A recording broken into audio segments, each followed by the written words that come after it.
Nous sommes le 22 mai, bienvenue pour cette édition du 7-8 Les Invités. Aujourd'hui en plateau, Jean Bellamissé, le référent du Secours populaire dans les Yvelines sur le projet de santé.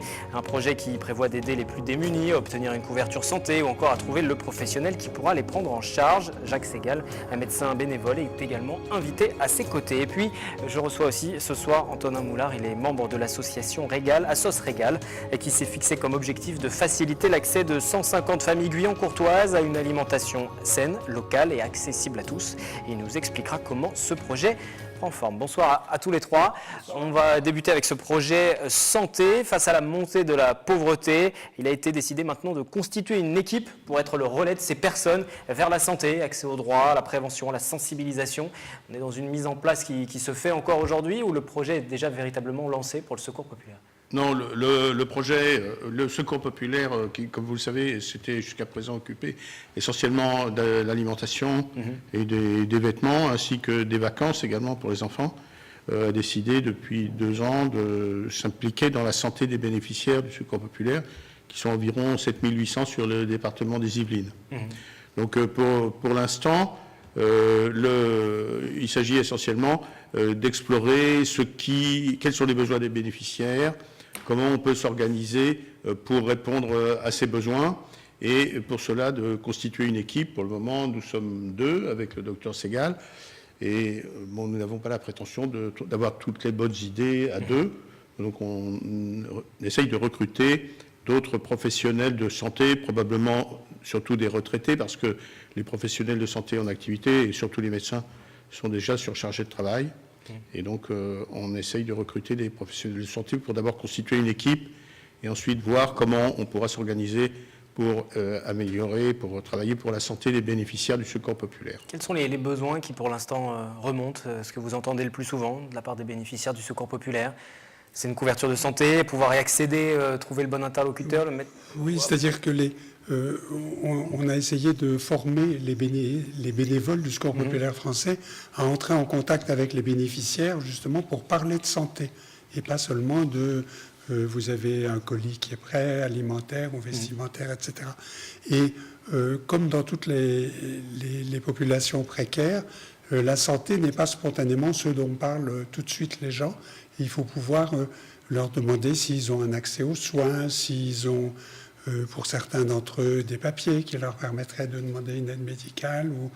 Et ça demande du temps, ça demande d'avoir d'abord la volonté de le faire. Ça veut dire aussi que certains bénéficiaires pourraient bénéficier de certaines aides aussi, mais ne sont même pas au courant, en fait, tout simplement parce que tout est très compliqué aujourd'hui dans les différents textes. Oui, donc on a identifié essentiellement 4 problèmes qui sont l'accès aux droits,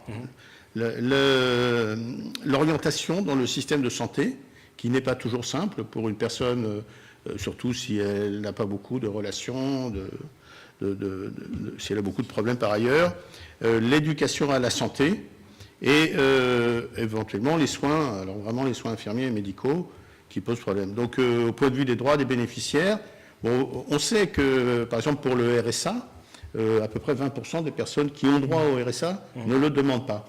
Parfois parce qu'elles ont honte, parfois parce que c'est compliqué, elles ne savent pas, elles ne savent pas à qui s'adresser. Et certainement, le problème est le même pour les droits à la santé. Il y a des personnes qui ont droit à une couverture santé ou à l'aide à la complémentaire santé, par exemple, et qui ne le demandent pas parce que c'est compliqué.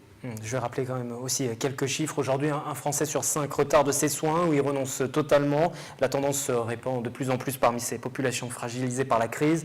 47% de chômeurs, les étudiants aussi, 20% sont dépourvus de couverture en maladie. Les soins dentaires, les lunettes, c'est les premiers postes de soins qui sont sacrifiés. C'est ce que vous constatez aussi sur le terrain ? Oui. Et il y a, au Secours populaire, il y a 25 structures qui sont des antennes locales, des comités, etc., et qui touchent à peu près 7000 personnes pour les Yvelines. Et donc, c'est un très grand nombre de gens qui ont besoin d'aide et qui ont aussi besoin d'aide à la santé, comme on voit dans les autres associations qui s'occupent des personnes en situation de précarité. Alors. Et on voit de plus en plus de gens qui n'ont aucun accès aux soins parce qu'aucun papier, parce que ce sont des migrants qui sont en situation irrégulière. Est-ce qu'aujourd'hui, le Secours populaire dans les Yvelines aide ces personnes? Est-ce qu'il y a des consultations médicales qui sont organisées ou est-ce qu'on est sur une aide pour accéder aux soins? Pour bien comprendre les personnes qui pourraient écouter et être intéressées et se dire on peut m'aider, est-ce qu'on va les guider ou c'est d'abord l'accès? Et ensuite, peut-être... Pour le moment, il existe... Le Secours populaire ne fait pas de soins. Il n'y a pas d'hôpital de Secours populaire. On n'envisage pas d'en construire un, ni même un dispensaire Secours populaire. Il existe dans les Yvelines 2 associations de médecins, médecins bénévoles sur 51 en Yvelines et médecins de rue à Versailles, qui, eux, donnent des soins aux personnes défavorisées. Mais pour le moment, le Secours populaire n'envisage pas de faire du soin. Donc il y a ce pôle santé, en tout cas, qui se met en place pour aider, pour guider et référencer un petit peu les besoins qui pourraient naître. Donc on va afficher, une fois de plus à l'antenne, le site internet et puis l'adresse mail aussi, si vous voulez être bénévole et puis participer à ce projet et aider. On recherche des bénévoles. Oui, tous les profils sont les bienvenus pour vous aider à accueillir. Les profils, c'est les personnes qui étaient autour de la santé, qui travaillent autour de la santé. Infirmières, psychothérapeutes, médecins, kinés. Le personnel aussi des assistantes sociales, le personnel des caisses de sécurité sociale.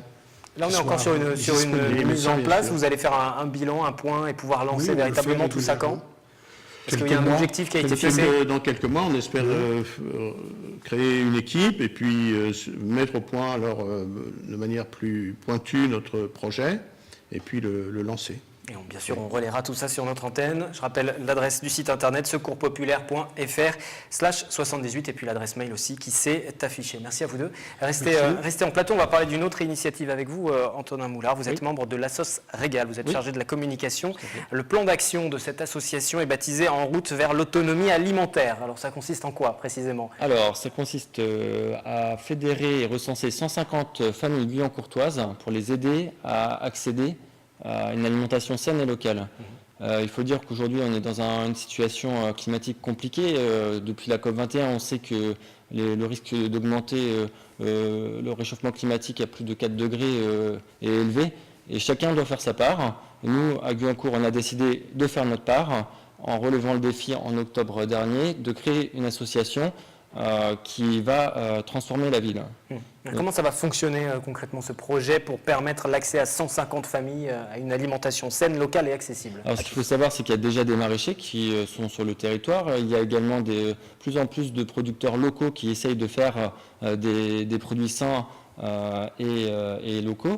Nous, ce qu'on souhaite faire, c'est mettre en place des circuits courts qui va faciliter l'accès en évitant les marges des supermarchés qui élèvent le prix et les rend inaccessibles au plus grand nombre, et également informer la population de ce qui existe par des événements, le pique-nique des voisins qu'on a fait le week-end dernier, tout à fait, a rassemblé plus de 80 personnes. Nous avons servi 50 repas bio et nous pensons alerter aussi les collectivités territoriales par notre action de façon à ce qu'elles facilitent l'accès aux agriculteurs, aux terrains yvelinois qui existent, mais qui demeurent sous-exploités par rapport à ce qui est possible. Il y a eu des précédents organisés en France qui vous ont servi d'exemple un petit peu?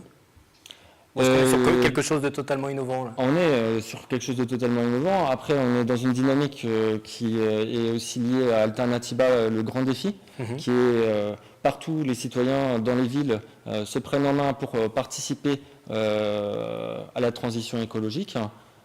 Et donc, nous, à Guyancourt, on relève aussi ce défi en se lançant, en se fixant pour objectif de fédérer 150 familles guyancourtoises qui vont aller là-dessus. Et notamment, notre projet qui approche va consister à créer une épicerie participative très prochainement, qui va viser justement à rendre accessibles plus facilement ces produits locaux à un prix défiant toute concurrence. Et qui permettent à l'exploitant aussi, aux producteurs d'en vivre? Tout à fait, c'est notre but. Avec un objectif de solidarité, c'est du commerce équitable nord-sud, nord-nord, pardon, pour le coup. Effectivement. Et on est vraiment dans une démarche d'accompagner les producteurs dans leur installation de façon à permettre de relocaliser l'emploi également.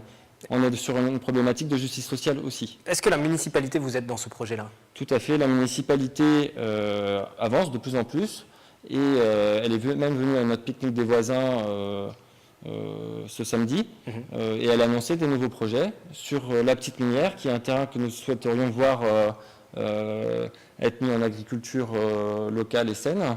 et notamment, elle s'est engagée à l'installation de serres municipales pour faire pousser les fleurs de la ville, mais également à l'installation de ruchers pour permettre une production locale de miel, et de planter un verger municipal, notamment pour permettre aux cantines d'être alimentées en pain bio. Donc pour nous, c'est une excellente nouvelle et nous espérons que cette politique va se poursuivre et s'amplifier parce qu'on n'est pas loin de l'emballement climatique, c'est-à-dire qu'à un moment donné, on va arriver à une échelle de réchauffement qui va inévitablement s'accélérer.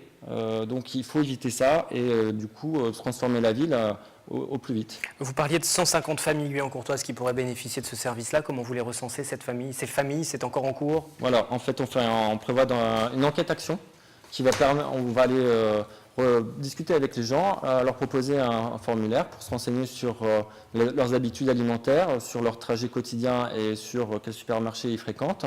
Et on va identifier les freins, qu'ils soient sociaux, économiques ou bien en termes d'accès, de façon à produire une petite analyse que nous publierons sur notre site et qui permettra à tous les acteurs qui souhaitent s'installer dans le coin pour ce type d'alimentation, pour soit la produire, soit pour la distribuer, de disposer de données fiables et accessibles.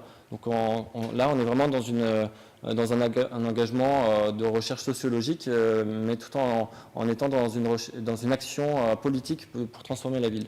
Là, le site internet s'affiche également. L'adresse mail, si vous souhaitez rentrer en contact avec l'association pour aussi y participer, en savoir un petit peu plus. Une dernière question, l'idée c'est de développer encore plus. 150 familles, c'est dans un premier temps, j'imagine? Voilà, peut-être que la prochaine, c'est jusqu'en novembre notre plan d'action. Après, peut-être qu'on passera à 250 ou 500. Peut-être qu'on s'occupera aussi d'autres thématiques comme le déplacement ou l'énergie renouvelable. Rien n'est exclu, on est une association généraliste sur tout ce qui touche à la justice sociale et au climat et on entend se poursuivre. On est déjà 60 adhérents, on s'est créé en octobre, on anime une AMAP, on va bientôt animer une épicerie participative et voilà, ça peut être d'autres circuits courts aussi. Voilà, on a parlé de deux initiatives aujourd'hui qui se déroulent sur le bassin de Saint-Quentin en Yvelines. Merci Anthony Moulard. Donc je rappelle le site internet de votre association qui s'est affiché, lassos.regal.bio pour participer à l'enquête, en savoir plus et peut-être proposer d'autres idées de projets du côté de Guyancourt, voire dans le reste du département. Et puis Jacques Segal et Jean Bellamy, merci à vous également. Je rappelle ce projet du Secours populaire français autour d'une santé pour tous. Et là aussi, on vous renvoie vers le site internet du SPF 78. C'est la fin du 7-8 invité pour ce soir. Replay sur notre site internet. Et on se retrouve demain avec de nouveaux invités. Merci à vous.